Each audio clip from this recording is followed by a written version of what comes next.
Mm.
Yeah, I mean, I'm in here. I'm seeing anyone join yet.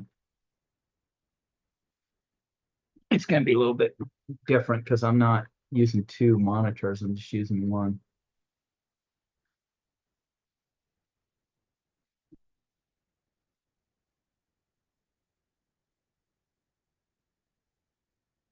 What's it doing? Okay. Yeah, that's what it should be. So that worked. It's good.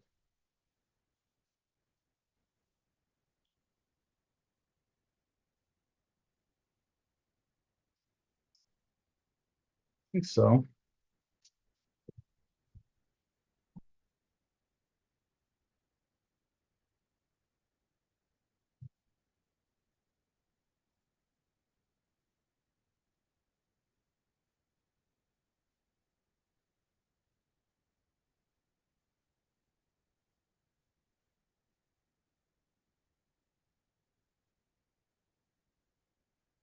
Asks a question and things. I want to sit in. I don't know. Just tell me. Are you gonna be in here? Yeah. Yeah. Yeah. It's gonna be a little bit different because I've got different way you have to. To the screen share. Yeah.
Hello. I'm probably gonna mute everyone just for a minute. It gets kind of crazy otherwise, but welcome. I'm just admitting people into the meeting right now, and we'll get ready to start here in a little bit.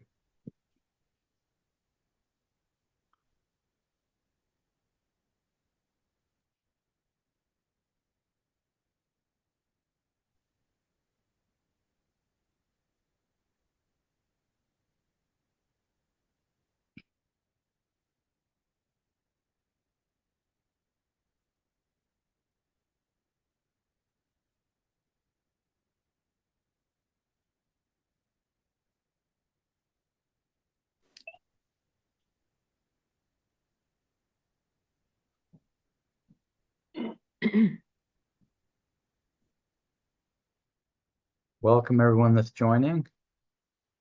Probably muting you as you come on, just because it gets kind of loud otherwise. But we'll give it some time here, fellows, to join.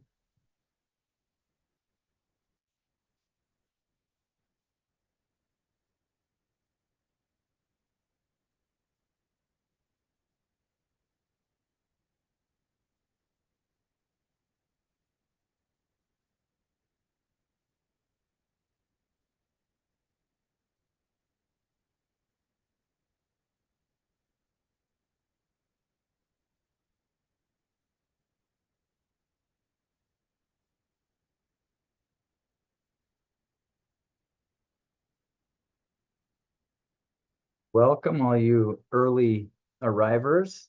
We're just gonna keep adding people to the meeting here until we're ready to kick off.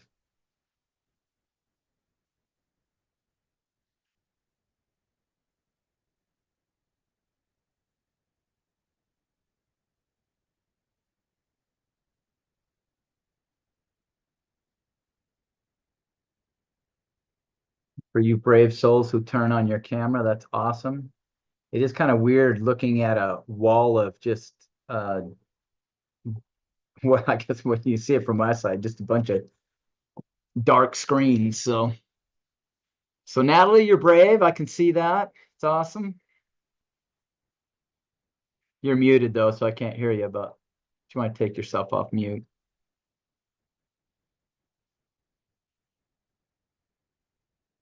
Here, I'll take you.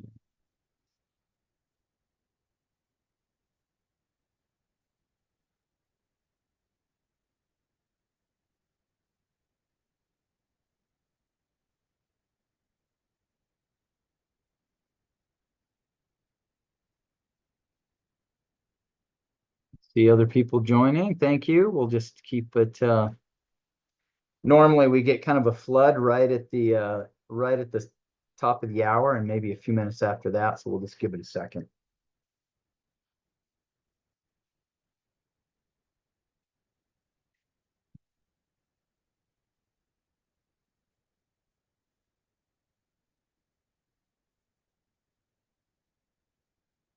I just added this background tonight. AI generated this background. How do you like that? It looks very official. Right. Maybe a little too official, you know. I was looking at it, it's like, okay. So no, I'm not in a high-rise building, as much as that looks like I am.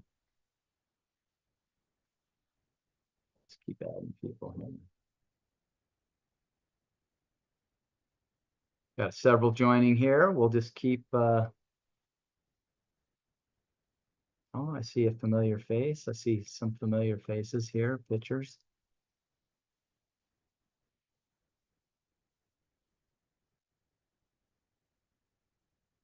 Yeah, they're coming in fast and furious right now, so we'll just keep adding them. My computer doesn't have a way to like for you to view me because the camera thing doesn't work. Okay. So hope that's okay. No worries. That's Jacob. I'm gonna build in my imagination what you look like, and we'll be good to go. No problem.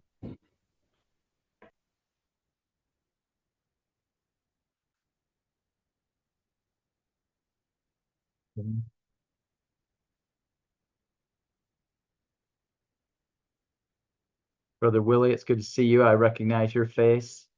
Served in our mission. I know that some time ago, right?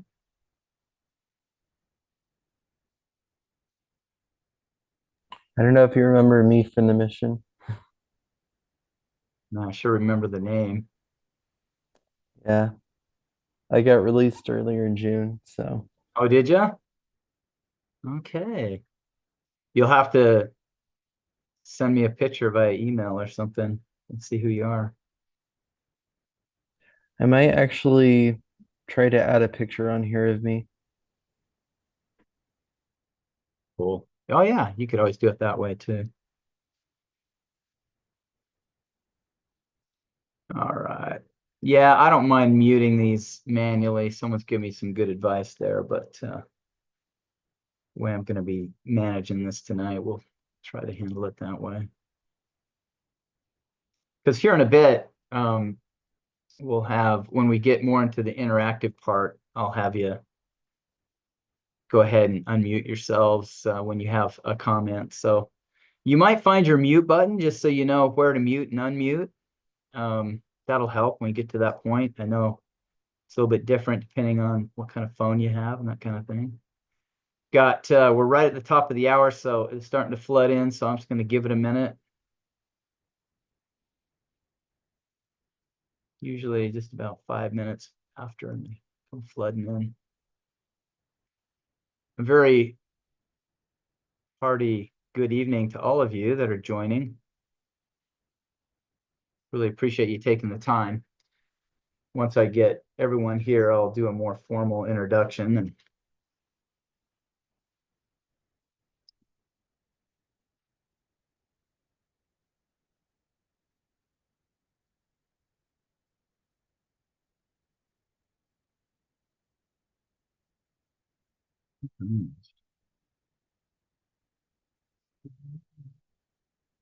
yeah, it's kind of interesting with this with this version, or I guess it's the Zoom meeting that I have, security requires that I allow them to enter the room manually. So that's why I give it just a minute for people to join, but I can see a whole bunch of folks here, and I really appreciate everyone taking a minute tonight. Oh, I do see some familiar faces coming on here. A whole bunch flooding in here right at the hour, which is good.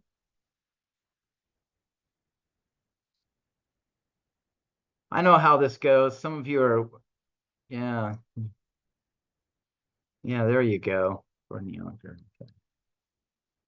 Winterfelt, I know Winterfelt's. There's Daniel Hare. That's a familiar face from yesteryear. How you doing, Daniel?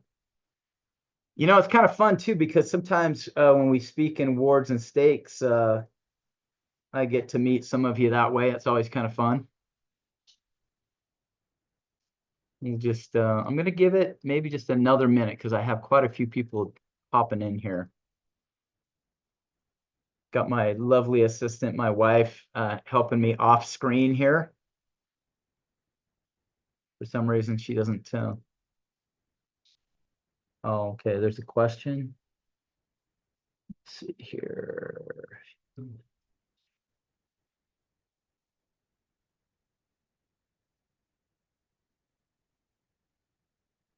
What does it say? I don't see the question. How do I get out to the minutes? Oh, why am I not seeing that? Let me go back here.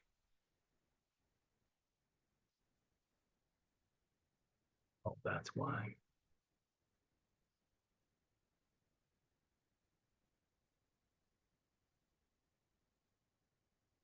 Yeah, I might just have you help me with those. So someone asked, how can you get added to the email list? I am going to go through that in just a minute, because the way that I set these up, the way that I had to do it, still got several joining here, is, well, first of all, we have 68 stakes in the mission. We used to have 109, so we have cut in half.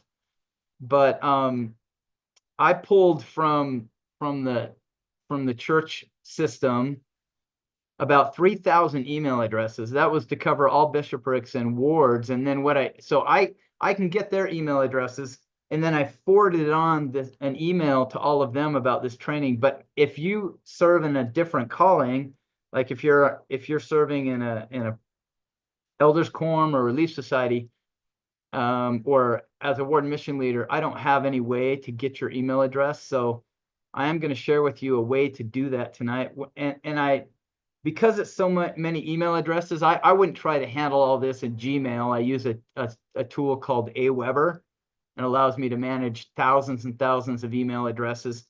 It also allows you to add yourself to that and to remove yourself if you would like. All right, we've got a good core of people here tonight, so I just want to make sure I do a couple of things, and so I'm going to ask my wife to remind me to start the recording after we pray. Now, some of you may have attended one of these before, but if you haven't, I'll introduce myself. I'm Kenny Bunnell. I serve as the second counselor in the Orem, Utah mission.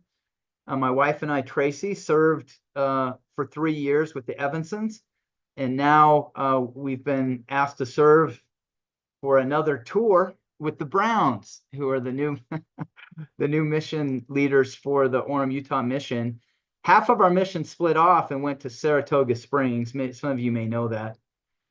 So who we're meeting with here tonight is 68 different stakes, and all of you represent people from those various stakes, and I'm sure that this email was forwarded to you. So typically the way this goes is I'll share a couple of things about the mission. I usually have a training that I want to share with you. Tonight, I've got something new to share. It's something that we've been asked to do as a mission, so I want to let you know about that. But I'll kick that off after the prayer. And so what I think I'll have, because I do have a couple of familiar faces, but Brother Daniel Hare, can you take yourself off mute and maybe offer a prayer to get us started? Sure. Thank you.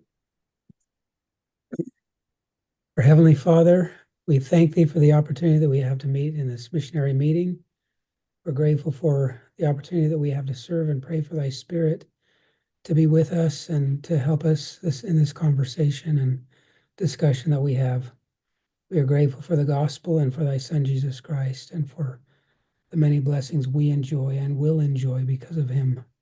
In the name of Jesus Christ, amen. Amen. Thank you very much. I appreciate that. So I'm going to start the recording now. Let's see, record, because that way I can send this out. You can have it. And I will continue to admit people to the meeting. Okay. So can you see me okay and hear me okay? Give me a thumbs up if it's good. Okay. Now, I used to manage this from 2 screens, and now I just got one big screen, which I thought would be better. But in some ways, it kind of creates a problem when I share my screen. So bear with me because it's going to be a little bit different tonight. But what I wanted to do is typically what I like to do on these is involve you as well. You can take yourself off mute, or you can raise your hand, and then I can see you that way and then invite you to participate. But it's probably easiest once we kind of get going, you can just take yourself off mute and chime in. All right, so let me share my screen, and I'm going to see how this works here. Let's say it's going to be a little bit different. Okay. All right. Keep admitting people. Okay. Can you see my screen? You want to give me a thumbs up if you can? Okay, that's great. Okay, good news. That's half the battle. Let me see. And I don't know, can you see me looking at you in a gallery view with a bunch of your pictures? I don't know if can you see? Okay, I wasn't sure. Can you see that? Oh, just the screen. Okay. Because I can see all you now. All right. Well, good. We've started the recording. I'm sharing my screen, so we're good to go. So I can't see your screen. I can see you.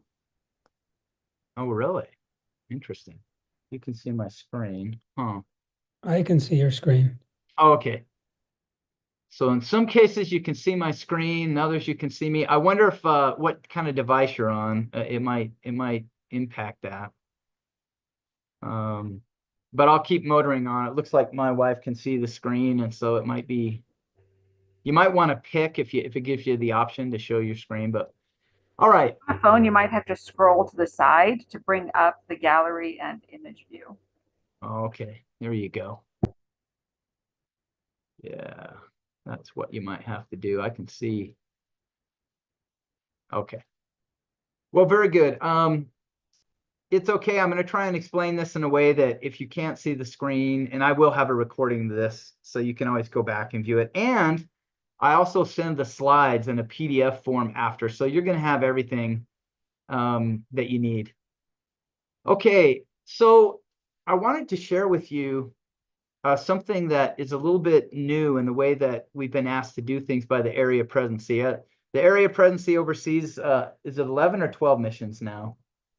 11 missions. So we used to be 9, and now we're 11 missions. And we had a mission tour recently with Elder Taylor, who serves in the area presidency, and he gave us some guidance. So I'm going to share that with you tonight. I'm kind of giving you a sneak peek of what we shared with our missionaries, so that you know what we're asking them to do, and they're going to be, and then you'll understand exactly what it is that they're doing, and how you can help them and how they can help you. So that's something I want to talk about tonight. But to kind of introduce the topic, we're all in the Book of Mormon this year, right? And so it's been a little while ago that we were reading about the sons of Mosiah and their little journey to teach the Lamanites. And tonight I wanted to share a couple of scriptures and also get your thoughts on this. So be ready with the mute button if you want to take yourself off mute when the time comes. But this is I pose this question: does ministering equal missionary work? when we were discussing this as a presidency, I had this thought, and so I wanted to share that tonight. And in Alma 17, you might remember this is when Ammon is going to the land of Ishmael, and he and his brother are together, and it kind of starts here in verse 9. So I'm just going to read this, hopefully, and if you can follow along with me, that's great. It says, and this is in verse 9, Alma 17. It says, and it came to pass that this is the sons of Mosiah, that they journeyed many days in the wilderness, and they fasted much and prayed much, that the Lord would grant unto them a portion of his spirit to go with them and abide with them, that they might be an instrument in the hands of God, to bring, if it were possible, their brethren, the Lamanites, to the knowledge of the truth, to the knowledge of the baseness of the traditions of their fathers, which were not correct. So what I'm going to ask you to do, if you'd like, is chime in and tell me a little bit about what we know about the Lamanites at this point. What kind of situation were the brothers of the sons of Mosiah? What was the situation they were stepping into here? Does anyone want to chime in on that? Take yourself off mute.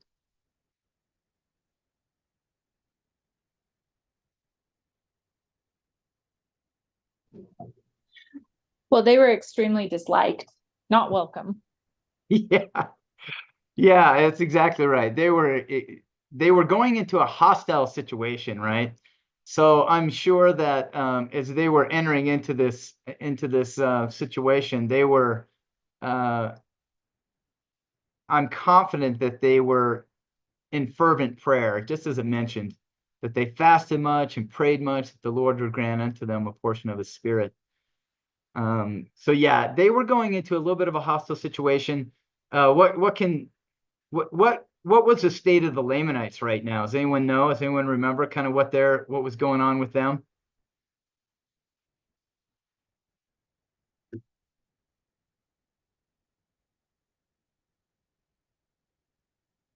Go ahead and take yourself off mute. They're pretty hi. The word baseness stands out to me, just like kind of wild and ferocious. And I think also there's some, I guess maybe not contention, but contradictions on obviously their beliefs. And so they're kind of going in there like we have to correct them. So that can be maybe the Lamanites are on the defense, being like, there's nothing wrong. But the missionaries are seeing that there's a lot that needs to be fixed. Exactly right. Thanks, Ann. That's perfect. Yeah, and in 10 it says, and it came to pass that the Lord did visit them with his spirit and said unto them, be comforted, and they were comforted. I don't know if you're on video, raise your hand if you served a mission sometime in the past. I don't know. I served, okay, several of you. I served my mission in Argentina. I was in Cordoba, Argentina, 41, coming up on 41 years ago now, I hate to admit. But I remember leaving the MTC, taking a long flight across the ocean and landing in Buenos Aires, Argentina. And well, being from a little town in Idaho, I had never felt humidity before. And I just remember being immensely stressed out. I don't know if any of you had this experience. There was a lot of fear going into that. Didn't know what to expect. And I remember offering a lot of fervent prayer that I could be comforted. And so I can really empathize with this, I think, and what they were going into. Certainly Argentina was nothing like what they were going into here. But I don't know, did any of you serve a mission, serve somewhere where you had this experience at all? Just pop off mute and give me a thought here. I know at first it's a little odd because you're on this crew with a bunch of folks, but don't worry. It's all safe here. Hey, this is Rebecca Shoquist. Hi there. Rebecca, no way, a blast from the past. How are you doing? Good, thank you. I'm trying to turn on video, but I'm not sure if I'm on or not. I think my phone's having some issues. Oh, there you are. Yeah, I can see you. Okay, great. Um, One thing I actually too served in Argentina in Buenos Aires. You probably recall that from previous conversations you've had. But the one thing I remember about the people initially, before I really got to know them and love them, was that they were very prideful and they were very harsh. And I just remember the first week, at least, being a little discouraged because people weren't super receptive in the first area I was in. And I just felt like this is going to be a long year and a half if this is what I have to deal with every day. But I think as my faith grew and my patience grew, and I began to love the people despite how they chose to act, back then, I think that helped both parties, myself as well as them, open up and listen and be receptive to the gospel.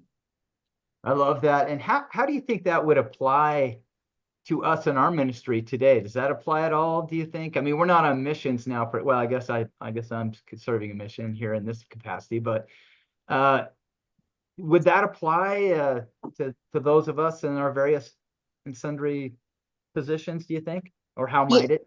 Yeah, you know, I mean, I'll confess that I've been in situations where I kind of feel like I have to do tasks instead of willingly wanting to do it, or feel like I'm serving the Lord or doing this for Jesus. I feel like it's just another thing on my list of things to do, which is a different kind of attitude, I think. So I think if like I did on my mission, if I choose to change my attitude and be humble about it and look for the positive and the opportunities to serve and the opportunities to help others, it ultimately helps me, honestly, not that that's the intent, but I feel like a lot of being mindful and having a heart full of intent can go a long ways. I love that. You know, it's so true too, because on your mission, you're a single purpose. It's not like you have a lot of other things that you're doing, but now in the situations that we're all in, I think you're right, Rebecca. You almost have to be more intentional about what you're asking and how to bring the spirit of missionary work into your life a little bit more. I love that. I just have to say that Rebecca and I used to work together, and I remember making a bet that I gained more weight than she did. And I won't say who won, but Oh my. you remember that? We had to display pictures.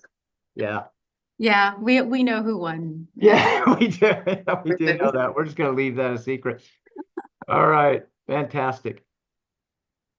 I love the Book of Mormon videos. You know, I don't know if you've watched these, but this is a kind of a rendering of now what happened a little bit with Ammon is he went into the land of Ishmael. And so we're going to talk about that a little bit here in this next part. And it says, and Ammon went to the land of Ishmael. This is actually the land where the Ishmaelites, remember that whole story, where they landed. And the land being called after the sons of Ishmael, who also became Lamanites. Sadly, that was kind of the story of the Book of Mormon. Many were dissenters and ended up with the Lamanites. And thus Ammon was carried before the king. So I skipped a couple of little verses in between here. But does anyone remember kind of filling in the gaps here? What happened once Ammon entered into the land of Ishmael? Does anyone remember what happened to him kind of right off the bat?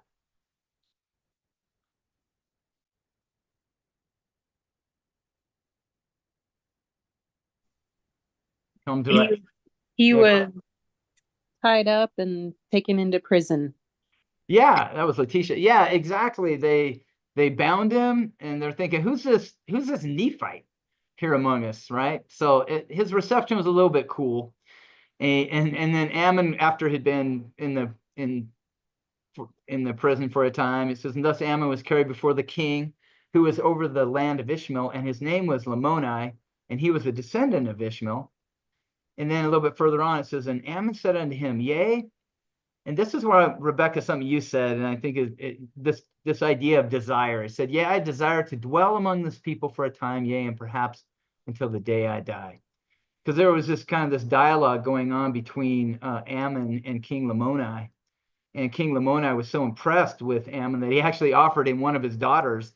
And he chose instead, he said, well, I don't think I'll marry your daughter right now. But he said, what I will do is I do desire to serve you and to dwell among this people for a time, yea, and perhaps until the day I die.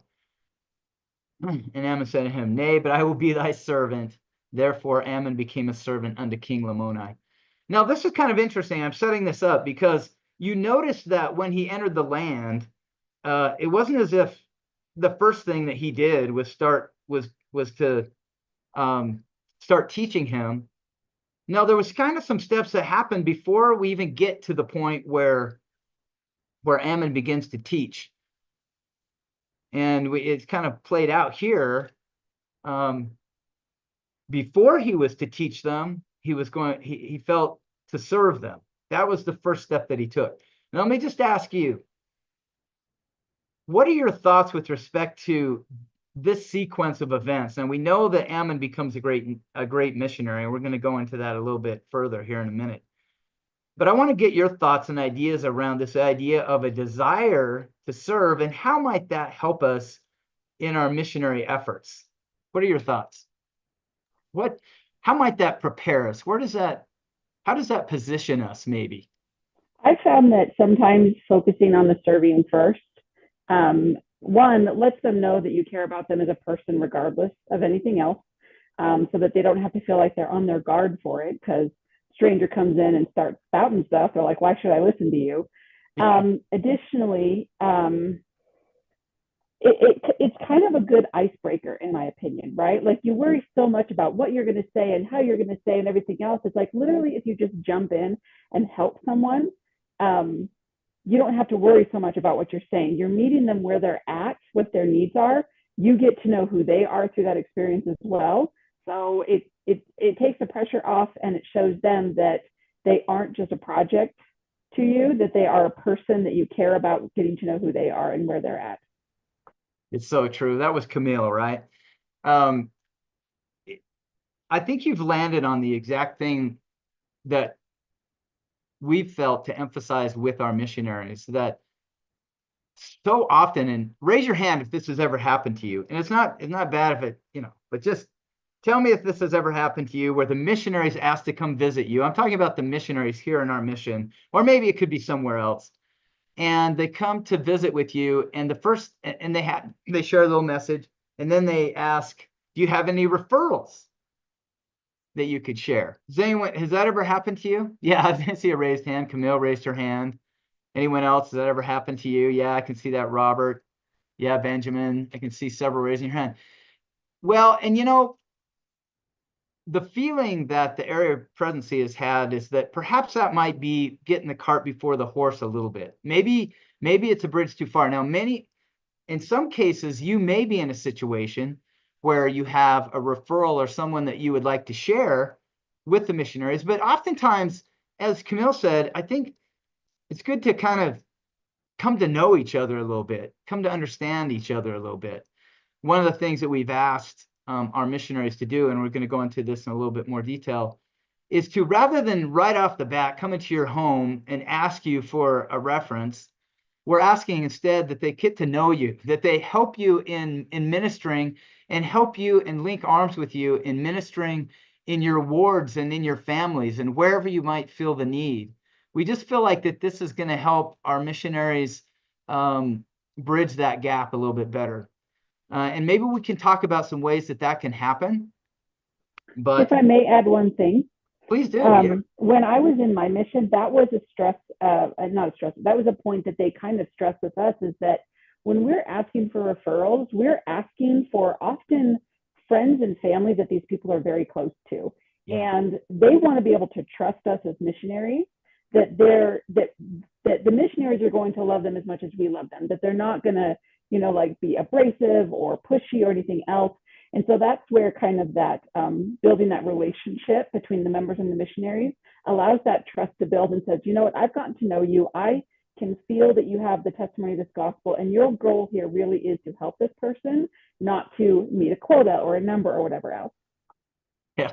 Wow, you've hit the nail right on the head. And that is exactly what we're wanting to emphasize here. And not only that, sometimes whoever the missionary is ministering to, or whoever you may have invited them to help participate, they start to come to know them, and it just builds a bit more trust. What other things might come from that? I love what, Camille, what you're saying. Just any other thoughts that that maybe some of the others of you may have had on this point? So this, I was thinking about this while you've been talking, because it's not the same thing, but it's similar in that a few months ago, as a ward mission leader, I was out knocking on doors with one of the counselor and the elders quorum presidents, and we're just trying to get to know people in our ward. And so it was my approach. And so I did a typical approach like, hi, I'm Dan Hare. This is my friend Brandon. And we just wanted to know if you're members of the Church of Jesus Christ of Latter-day Saints. And then he basically just shut the door. And so the next approach was Brandon's, and he took a completely different approach. He said, they knocked on the door and they came to the door and he said, we introduced ourselves and said, we're just your neighbors. We're just trying to get to know some of our neighbors in the area, and just wanted to know maybe what your name is and how long you guys have been living here. And we had a discussion that lasted probably a half an hour, and it was hard for us to leave because she wanted to keep talking to us. But the difference is kind of, I think, what we're talking about is not trying to push the church, down someone's throat. We're just trying to be friends. And that's kind of what has to start, I think. That's so good. Yeah, that's Can I make exactly. a comment? Okay, go ahead. Yes. Yeah, so anybody that's been married on this call before, it's the analogy dating before you propose, to get married. You've got to get to know the individual first. And one of the things that my wife does, she's really good at it. She used to be our former Relief Society president, and now I'm the Elders Quorum president, but I learned this from her. Last 25 years, it doesn't matter who they are, member, non-member, friend. Anybody that moves into our neighborhood, we go to their home with a bag of chips and homemade salsa. We have yet to have a door slammed in our face. And during that time, we give them, welcome to the neighborhood. Here's our numbers. If you need anything, where you're from, they tell us a little bit about themselves. And then she'll ask them if they're a member, would you like to be on our neighborhood chat that talks about the activities and things like that? But it's been fascinating to watch that, over the last 25 years. She'll drag the whole family, my kids along with us. We always get a good reception, and she's now at a Relief Society activity tonight, not the Relief Society president anymore, but she has a list of 15 ladies that she's always inviting to the activities, and she has that relationship. So it's not weird when she does send that text out. It is disingenuous if we were to knock on the door and say, hey, are you a member? You're not? Great, we'd love to baptize you. That doesn't work. So you got to get to know them, be a little creative, and everybody loves food. So true. That's Bobby, Utah fisherman. I love it. Yeah, it's so true. I mean, in the same way that, when Ammon came into the land, I mean, his posture was, I'm just here to serve. And I love what you're sharing there. I mean, I personally, when we moved into this location, about 4 years ago, and we've been members our whole lives, we've been highly involved in different callings and different things. And still, we had some neighbors that came by, and it's scary. It's scary. You come into a new area, and even for us who have probably been more familiar with the workings of the church our whole lives, it meant a lot. And to this day, we feel close to those families that came by.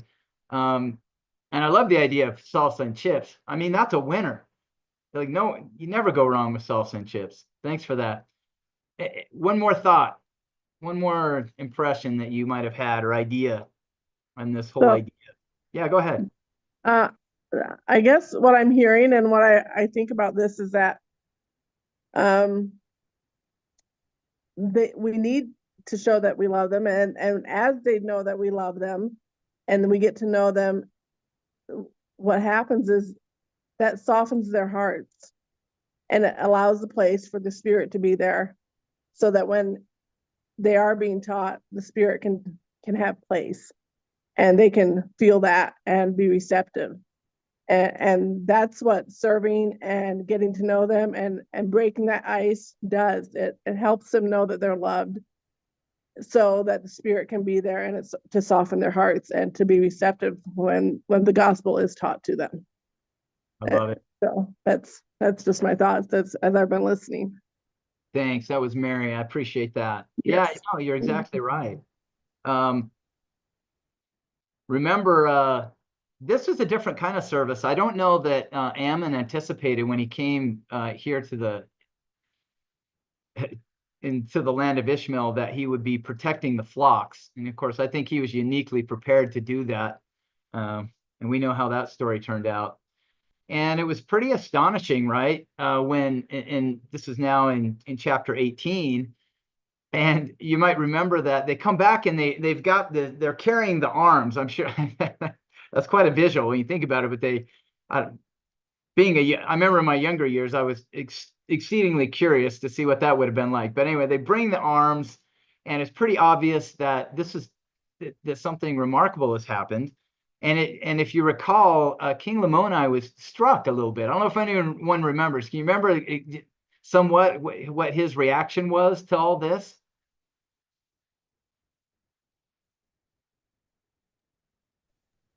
He was silent for a full hour, wasn't he? He was so surprised that he didn't even speak for an hour. And Ammon finally discerned his thoughts and told him what he was thinking. And so King Lamoni thought he must be the Great Spirit or something because he was so powerful and then could discern his thoughts as well. That's exactly right. There were you had said that, and someone else said silence. You're exactly right. I mean, he was stunned, and he was astonished because he said, "And where is he? Where is he at?" And he says, "Well, behold, he's feeding thy horses."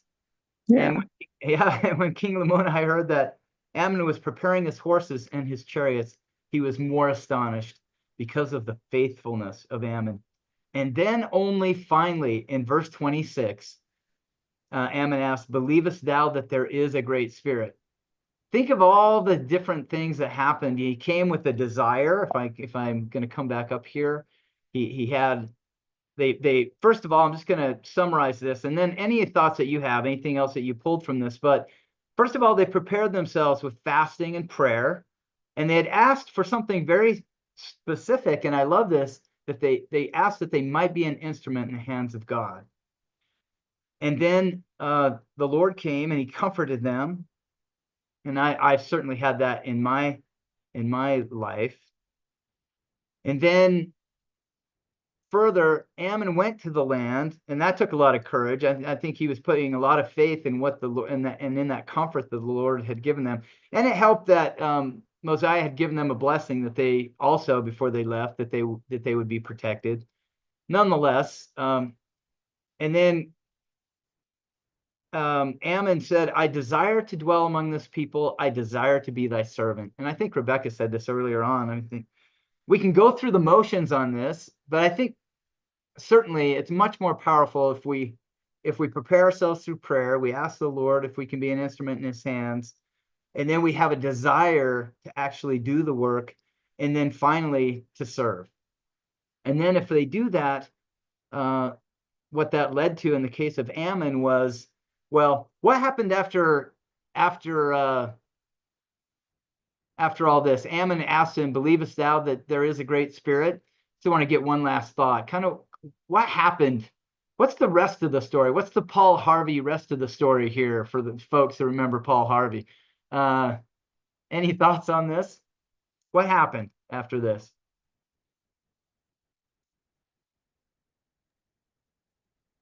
He expounded the scriptures unto him completely from the beginning, and Lamoni was so overcome by the Spirit that he fell to the earth, repented, and was out for 3 days till everyone thought he was dead, but he wasn't. And then his wife as well, the queen, eventually was overcome by the Spirit as well in the household, and so basically a huge huge conversion story. And the servant Abish who came and brought the people to see what had happened to the king and the queen and Ammon, and raised them all up. And so the whole household was, and the people were converted. In short, No, you did perfectly. Yeah, no, that was a perfect summary.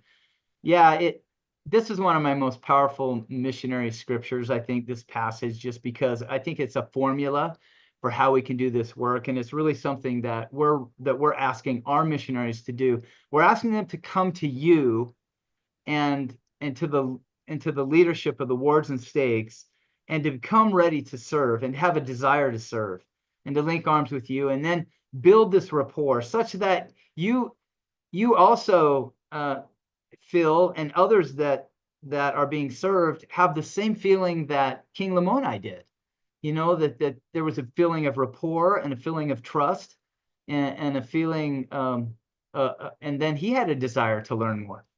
So with that, I'm going to go into just a few points here. So I had mentioned at the very onset of this call that the Utah Orem mission had asked that as a mission, we support members in ministering assignments. So this whole idea of service and ministering, it's very broad, isn't it? What's it been? It's been a number of years ago now that we moved from the traditional visiting teaching and home teaching to this new and holier way of ministering. But before we jump into the idea of supporting members and ministering assignments, I just want to get your ideas and thoughts. So what is ministering? What do we mean when we say ministering? When we're ministering brother or ministering sister? What does that involve? What are just some of your ideas and thoughts? Because that's going to help us as we go into a couple of following points. What does it mean? This idea. When I read ministering in the scriptures, I always wonder what they mean exactly. And I think what I always boil it down to is help meeting needs, whether physical, spiritual, mental, emotional, any of those needs. I love it. Yeah, I mean, even if we tie it back to what Ammon was doing, he didn't know. He just said, I desire to serve, and whatever you need. But I love that. Whatever the need might be. What have some of those needs been? Like, what's some ideas? What are some things that you've seen that represent ministering? This is going to help me too, by the way. I'm recording this. We're going to share this back to the presidency. But what does it mean for our missionaries to help with ministering? What have been some things, some ideas, some thoughts that you might have about what this might look like? And believe me, I'll go into this in a little bit more, but any thoughts? For me, I think it means being willing to answer the call at a moment's notice as much as possible. I had a friend who was in a bike accident a couple of weeks ago, pretty bad one. And we had been friends long enough. We had been confident. We had been these things for so long that when the ambulance, driver said, who should we call? Because she didn't want to take the ambulance. She's like, oh, call my friend Camille. So I get this phone call and they said, hey, can you come get her? And I was like, yes, absolutely. I literally dropped everything, ran out the door, and I think that's kind of what it is keeping ourselves aware of where the needs might be so that when the call comes for that action, that we're prepared for it. I love that. Have you noticed that often these ministering opportunities come at inconvenient times? Have you ever noticed that? And maybe it's just the busy lives we have. When you were sharing that, Camille, it reminded me of an experience my wife and I had. This is back when it was the home teaching days, if you want to call it that, but there was a family I was assigned to, and they weren't that excited to have us there. And yet I would still call and drop by. And, an opportunity presented itself that was very surprising. Their daughter, who was getting married, the place that they were going to do the reception fell through. And it just so happened that I came at the right time and in the right moment, and they had reached out and said, we really need some help. Is there anything that you could do? So do you remember this? And so we scrambled the jets, got the church, people came together. We were able to create a backdrop, and we became such close friends after that. And there was never any issue or resistance following that to go and meet with the family. In fact, they were asking, when are you coming next? And it didn't start that way. So I love that thought. There's a thought of my own. And one more idea. What are any other thoughts or ideas around this idea of ministering and how we might think about that? I think, as Camille was talking and some others, I think that, if you boil it down, I think it's just loving our neighbors and caring for them. Obviously, there are specific ways to do that, and everybody's needs are different. But as we come to, so ministering in my mind is getting to know your family and then loving them and being there for them when they need help. I love it. Yeah, that helps us a lot. I mean, that's kind of the way we're thinking with, and we don't know exactly how all this is going to play out exactly. I mean, I know others had mentioned that in their mission, this was a focus. So help us. You know, I'm really coming here almost more for your help than anything else, but because the area of presidency, you know, presenting this to us. Yeah, go ahead, Vanessa. Yeah. In conference, I can't remember if it was this last time or the one before, but I loved the phrase spiritual first responder. I feel like that's what a minister can be. That's what I use my ministers for. If I'm having a bad day or I can't find something and it's urgent, I need to find it, I'll text them and be like, hey, I would love some prayers today. This is what's going on for me, or I am desperate. I've been looking for this thing forever. Can you help me pray? And it's like those kind of friends that like, okay, I know that they're there for this specific reason also.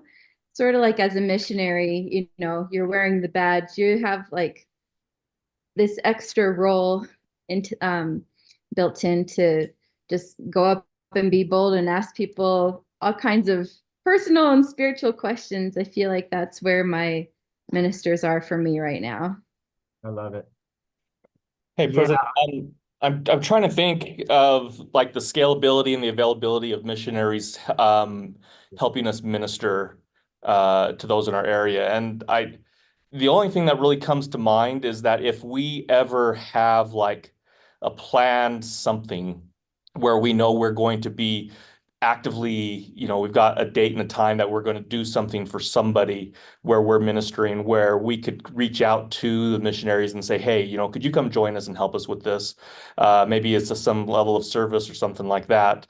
To have the missionaries serve or minister in the same way that we do with our local brothers and sisters would be it'd be challenging just because they've got a lot of area to cover. They've got a lot of people they're serving and they've got their appointments and everything else. But if we can plan ahead, if we have something that we are doing to be ministers, and we know that maybe somebody there's a single elderly sister that needs some yard keep or something like that. You know, that's a great way for, especially if they're non-members, for the missionaries to come in and help minister with us to do that. But I mean, again, the scalability, availability is always a challenge, but that's kind of what's on top of my head. Thank you for that. I love it. Yeah, there's this element of planning ahead and knowing the missionaries and having a connection so that you can do that. I'm going to share these other bullet points that we've asked our missionaries to consider.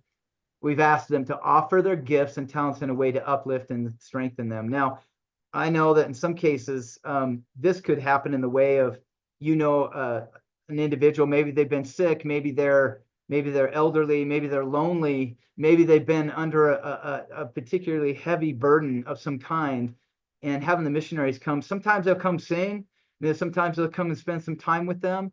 You may feel impressed to invite them to come and share something in a particular way. And as you get to know the missionaries, you might have thoughts and ideas about ways that they could help you.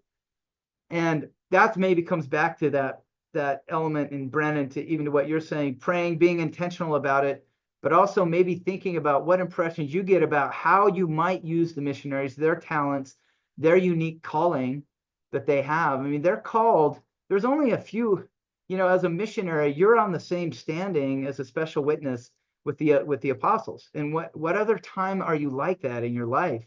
So they're called, and even though they're young, I can testify that that they can do miraculous things in terms of helping individuals, maybe to break a log jam or to thaw a frozen heart. You never know. So that's a thought. And then this is something we've asked them to consider. We said regularly ask yourself, am I a blessing to local leaders? We want our missionaries to be a blessing to you, right? We know that you're a blessing to us. That's not a question, but we want our missionaries to be a blessing to you. And so I guess what I would ask, and maybe you've got some thoughts about this as well, is how could they be a blessing to you? How might they be a blessing in your stewardship wherever you stand?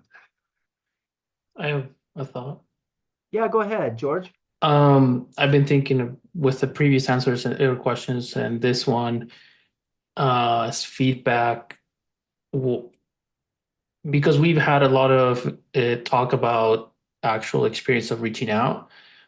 I think a lot of people here are the active members that go out and reach out to people, but probably like 40 to 60% of the ward is stuck in the like at home, not going out and doing it, because maybe fears or they don't know how. And so one idea for the missionaries would be to role play with the members, like, and give ideas on how to use their time wisely. For example, like give the members, figure out where the members are at with their ministering, and then go from there, right? So if they're like in the moment where like, I don't know how to do a door approach, okay, let's go do it in your door, right? And just go out and practice with the members and just have fun. And or even ideas on, like, one thing that I do is if I don't have time, I would just check on members on my way back from work or school or whatever it was. I just 5 minutes to check in. But there's so many things you can do, but it depends on where the member's at. Yeah, I really like that. And I do think, yeah, and missionaries love doing role playing. We did it in zone conference here last week. I would actually be, in fact, we asked them to actually, they were role playing these types of conversations that we're asking them to have with you right now. So I'm very interested to see how that turns out in a subsequent meeting. So as they come and meet with you. I just want to go to this next one. Here's some things that we've asked our missionaries to pay special attention to. So look through this list. You probably have other ideas, but here's something in particular. Part member families. None of these are going to be a surprise to you. Any of you who have served missions or served in any of these types of callings and ministering of any kind, I think this is going to resonate. But part member families, if there's a way they can play a role there, unbaptized children of record, new or newer members. Sometimes, I'll tell you, our newer members sometimes are perhaps the most at risk because the adversary works really hard on new members, and sometimes having the missionaries come and help. We've got the Covenant Path app, and there might be things that the missionaries could come and set goals together, or you could have the missionaries invite them to come and just be a support to you. Maybe they could just ask them to bear testimony or to share miracles that they've seen that might encourage somebody. Those that attend but may not be baptized, of course, prospective elders, less active members, youth and YSAs, and primary children's families. So these are just some ideas. I don't know if you have other thoughts or things that you've seen that where the missionaries might be a benefit to you in this ministering way. If you have a thought, and we are coming toward the end, everyone who knows that I do end these at 8 o'clock, as you'll see. We will never go over, so no worries there. But any thoughts that you have about, or any thoughts that you have as we look at these different areas where they might pay particular attention. Does these seem like a good list? Does it seem like there are other things? Any of your thoughts here? Your feedback will help me a ton. I think supporting our YSA, I know that's a big need in our area in Orem. We have a lot of YSA young adults who just kind of slip through the cracks. And I wonder if, I don't know if they would be excited about doing splits with missionaries or just visiting with them, or I don't know, connecting with them somehow I think that would be a really great group to focus on. Yeah, I'll tell you what, it's a difficult time right now. It's the biggest cohort of individuals in the church that we lose is within that age group. And when you talk about, we call them exchanges, we used to call them splits, all different types of things back in the day, but we call them exchanges. I don't know if any of you have gone in exchanges with the missionaries, but wow, is it powerful. You really feel that spirit. And for a lot of these young YSAs, and maybe for any of us, but particularly for YSAs, brings back a lot of those potent memories that they had perhaps while they were serving a mission, or they can feel the spirit that the missionaries carry. So I think that's a great idea. And by the way, that can be youth too, preparing for a mission. You know, so many times, it's pretty terrifying. We work with a lot of missionaries. At one point we had over 500 missionaries in our mission. It was the largest mission in the world. So I've talked to a lot of missionaries. I've interacted. We have with a lot of missionaries, and there are those missionaries that have come into the MTC and had very few actual ministering experiences. Now we hope that they do, but this is one area where I think it could be a great blessing for both, allowing the elders or the sisters to go and bring them. This could be the 16-year-old class, 17, 18, as they're preparing for missions. That could be really powerful. One more, we're getting short on time. One more thought that someone might have here. Sorry. Maybe returned missionaries. Yeah, I don't know. you mean, yeah, It's visiting with blessed, Well, you know, that's a very vulnerable time when missionaries first come home from their mission. In fact, we have a plan that we ask them to do so that they don't get lost in the shuffle. But yeah, that can be very powerful to have them, you know, recently returned missionaries, have them go and participate that way. I'm going to go to this next slide. We've asked the missionaries that this is not a secret. I just want you to be aware of what we've asked them to do. We want missionaries to, first of all, reach out to the stake presidencies, the High Council, Relief Society over missionary work, bishops, ward mission leaders, Relief Society and Elders Quorum presidency, Young Women presidency, primary president, temple and family history reps, single adult reps, and then, of course, active members of the ward. So at some point, it covers them all. But I don't know, have any of you had them reach out to you yet? I mean, this has only been a foot. Oh, you have, Vanessa? Okay.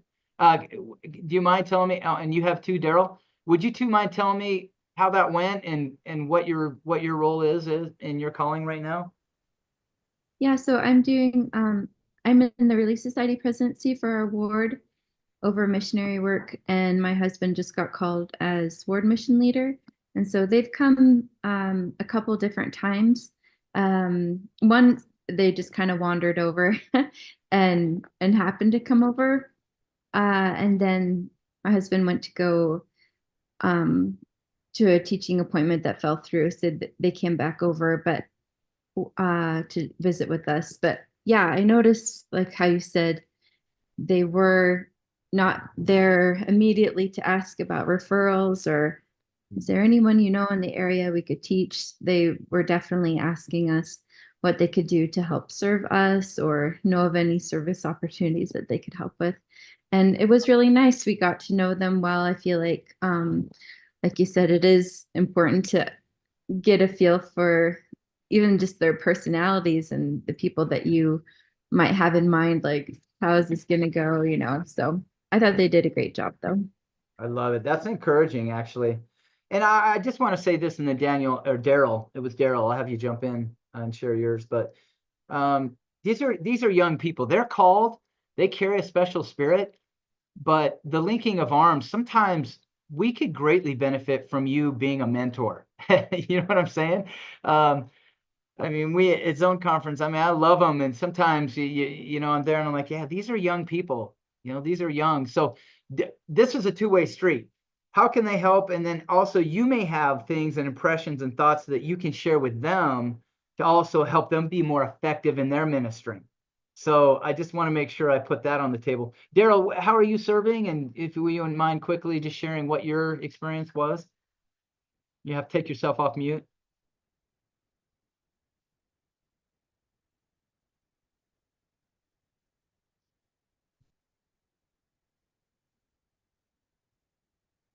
Yeah, I don't know if we can get you off mute there, Daryl. That's all right. I'll have you put it in the chat. Chat it out there. Let me see if there's anything else there.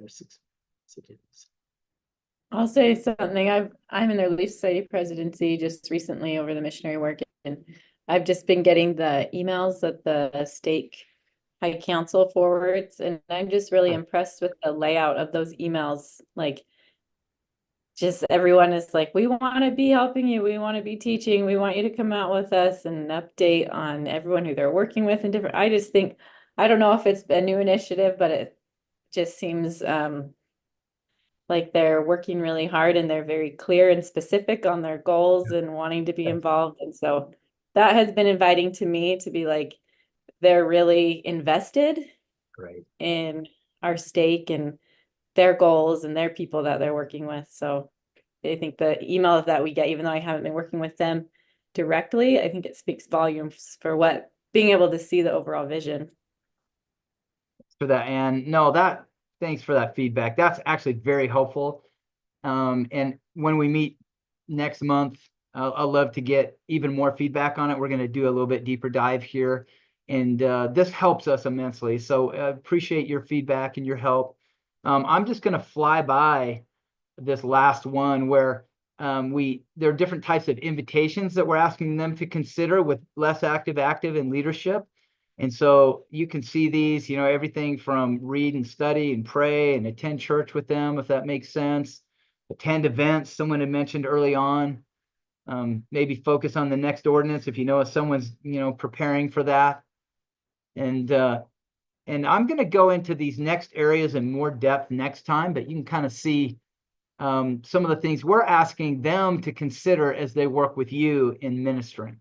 So in light of my promise to wrap this up on time, I just want to thank all of you for taking the time tonight and for sharing your thoughts and ideas.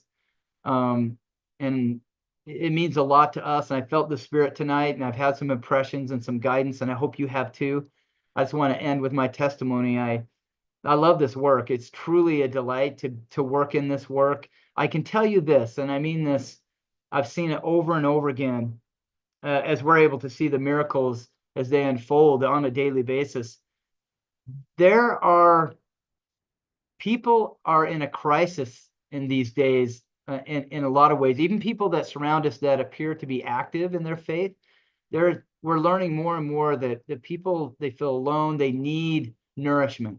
They really do. They need the nourishment that comes from the good word of God, and that can come through ministering and inviting the missionaries to serve with you in all the ways that you feel impressed to do that. That you could be raking leaves, you could be cooking breakfast, you could be coming to an event. I don't even want to be prescriptive in the slightest, because I know the Spirit will guide. Just like Ammon didn't know in the ways, he had no idea in what ways he would be invited to serve and how the Lord would work and operate in his life to effectuate miracles in the lives of King Lamoni and his people. And I know that will happen. And I share that in the name of Jesus Christ. Amen. I just want to, I've got a couple of comments here. Let's have a closing prayer. And if you'll stay on for just 1 second, I'm going to text the place where you can go to sign up for and subscribe. In fact, let me do this right now. I'm gonna show you where you can subscribe to this email list so that you can get all the goods. Can you see I don't know if you can see my screen right now. Does it show my screen? Are you seeing this Orem, Utah Mission Resources, and it has this sign up for notifications? Yeah. Yes. Yeah, so Vanessa. So just come and enter your name, your email, your phone is I think that's optional, and then your calling. And then you'll be put on this list, and then you'll receive all the emails and stuff that I send out. So I'm going to put that in the chat to everyone in the meeting. Oh, you did? Oh, okay. All right, my lovely assistant's helping me. So that is the URL that you can click on. I'm going to stop sharing, and then I'm going to stop the recording. I wonder, would one of you be willing to offer a closing prayer for us tonight? Want to raise your hand or just chime in? And if you're on a different screen where I can't see you, apologize. I will. Who is that? That was Camille. Camille, yeah, go ahead, please. Our kind and gracious Heavenly Father, we're so very grateful for the opportunity that we had to meet together this night. We're grateful for the inspiration and insights that were shared. and the testimonies as well. We ask you, Father, to please bless us with continued inspiration in how we can work with the missionaries to further thy work, to help and serve others, to minister within our callings, within our wards, and also within the church at large. We are grateful for the missionaries and for the sacrifice they have made to serve at this time, and we ask blessings upon them for safety and inspiration. We give this thanks and ask these blessings in the name of thy Son, Jesus Christ. Amen. Amen. Thanks so much, Camille, for that. Hey, before you go, if you just sign up to this email list and you get emails from me, it's info@utahdigitalmissionaries.com, I think is the name of it. But and if you have any questions, if you have any feedback, if you have any topics that you'd like to cover on this, will you please just reply to that email, and then I will read it. And then if you want to share anything in particular, we can do that. And then the final thing is, we did put an offer as a state, as a mission presidency, to come as a counselor, as president, and our wives to speak in wards. If you would like that to happen, reply to that email and let us know. I'll have our executive secretary sign us up, and we'll come into your ward and we can talk about missionary work and share all the miracles that we're seeing. And with that, I'm going to sign off. Thanks, everyone. And I look forward to seeing you next time. Okay? Thank you very much. You bet. You have a very good night. Bye-bye. Thank you. You bet. Good night.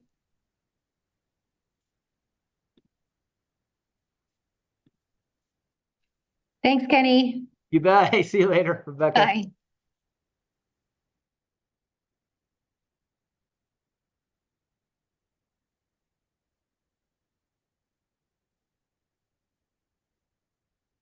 Really good feedback. That one, somebody's